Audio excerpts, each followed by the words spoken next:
Hello, my fellow welt lovers. Alright, we need to talk. No, seriously, this isn't your average patch update. This isn't just some number tweaks or passive rebalancing. This is the redemption arc of the year. 4 fan-favorite characters, Blade, Jingliu, Silverwolf, and Kafka, have been reborn in the 3.4 beta, and I'm not exaggerating when I say this patch might completely flip the meta on its head. If you own any of these units or skipped them because they were awkward, underwhelming, or just plain hard to build, this might be your sign from the Stellar Ungods to dig them out of storage and start pre-farming like your sanity depends on it. Before we dive in, don't forget to sub if you want every juicy leak breakdown the moment it drops. I love you guys, and I know half of us are broke but hopeful, so every pull must be sacred. And of course, everything here is based on beta, meaning it's not final and can still change. Topping up in Genshin or Star Rail can get expensive, and let's be honest, we've all seen those in-game prices and wished they were just a bit lower. Well, that's exactly what LDShop is here for. This is LDShop, the official top-up platform developed by the LD Player Emulator Group. It lets you top up your favorite games like Genshin Impact and Star Rail at huge discounts, up to 23% off or more. And yeah, it's super easy to use. All you need is your server and UID, and your top-up will show up in-game within just a few minutes. It's safe, reliable, and used by thousands of players. You can even compare prices, for example, something like the Supply Pass or a 6480 Stellar Jade Bundle. It's way cheaper here than in-game. If you register using my link, you'll get a 10% off coupon and an extra 5% off coupon, which can save you up to $50 on your first top-ups. Plus, LDShop gives you the same first top-up bonus you get in-game, so you're not missing out on anything. And if you're planning to spend more, here's a bonus. If you spend over $80, you'll unlock VIP status, which gives you a free supply pass and more perks. So if you're looking to save while still getting everything you normally would in-game, just use the link in the description and get Hyacinth while saving more. Let's kick things off with the biggest surprise of all, Jingliu, the icy empress of HP loss and chaos, who just got a full-on kit redesign that fixes every single pain point her original version had. Remember the old days of awkward ATK/HP split scaling? Just gone. In 3.4, Jingliu is now 100% HP scaling across the board, basic attack, skill, enhanced skill, ultimate, all of it. She finally has a consistent identity, and you know what that means? Stack HP and crit, slam that 10-piece of HP gear on her, and go to town. The highlight? Her new Moonlight mechanic.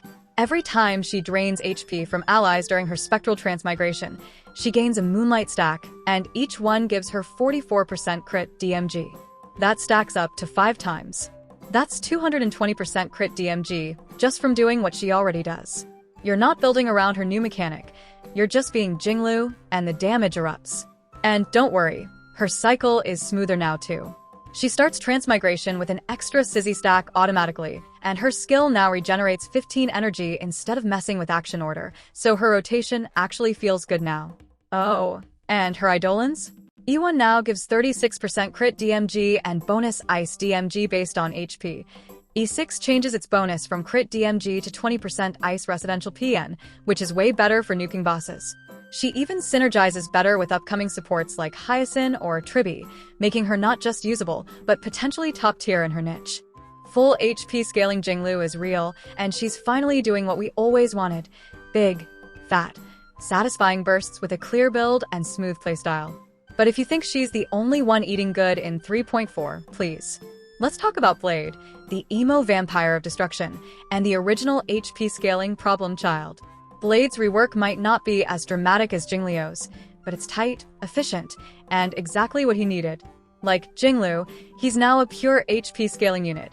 No more juggling ATK and HP like a confused character with commitment issues. Just build HP and crit and you're done. He finally gets to be Blade, the guy who hurts himself and then hurts everyone else more. His enhanced basic attack now hits for 130% HP scaling on the main target and 52% on adjacent enemies. So yes, his AoE is juiced.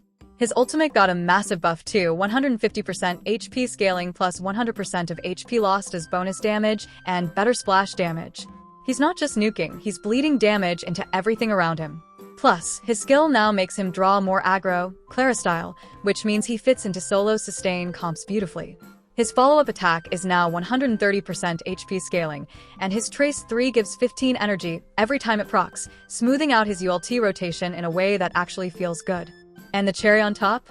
His E1 was changed to apply his bonus damage mechanic to both Enhanced Basics and ULT, not just ULT anymore.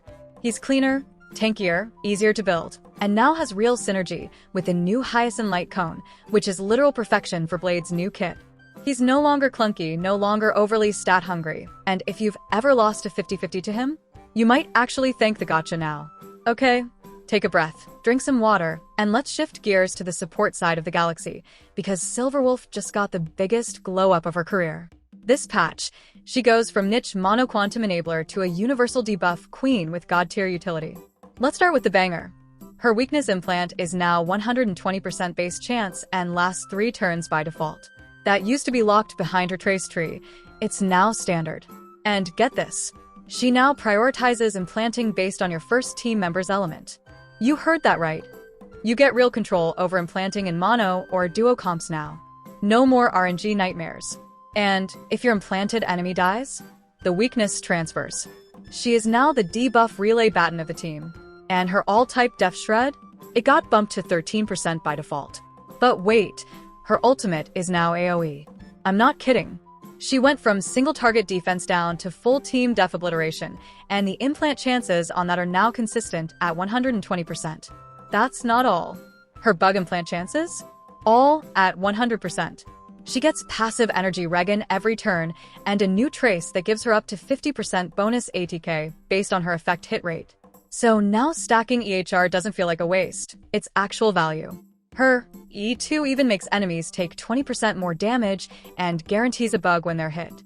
She went from niche pick to metastaple in mono comps and an absolute must-pull for Acheron teams. And last, but definitely not least, Kafka.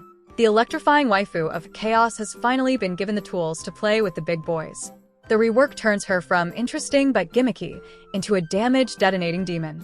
Her skill now detonates all dots on adjacent enemies for 50% of their total damage, which immediately fixes her AoE issue. But the kicker?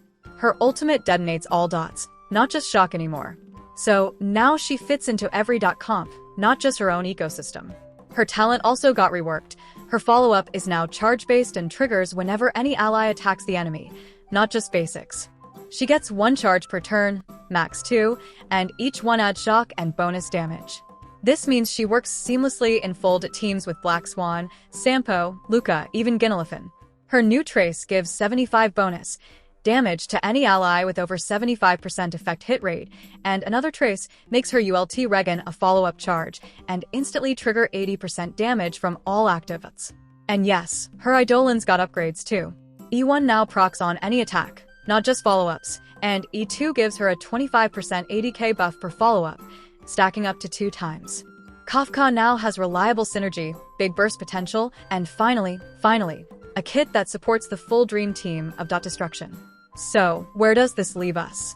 We've got a better blade, a refined Jingliu, a universal Silverwolf, and a detonator Kafka. This isn't just power creep, it's power refinement. It's fixing what was broken, polishing what was dull, and finally giving these fan favorites the toolkits they deserve. And honestly, it's making 3.4 look like a patch that could redefine not just teams, but entire accounts.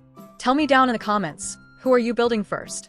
Are you excited for full HP Blade and Moonlight Jingliu?